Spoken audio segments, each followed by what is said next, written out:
I tell myself all the time. I tell myself this: it could have been worse.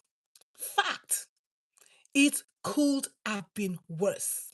I could have been born into South Africa in the time of Nelson Mandela, when there was, so much apartheid.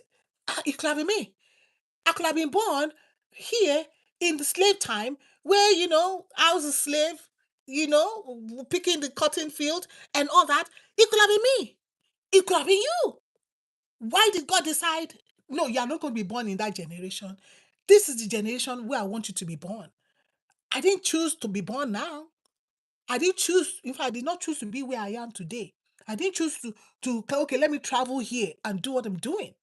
None of us chose this. God chose for us. So, P.D. Akman always say,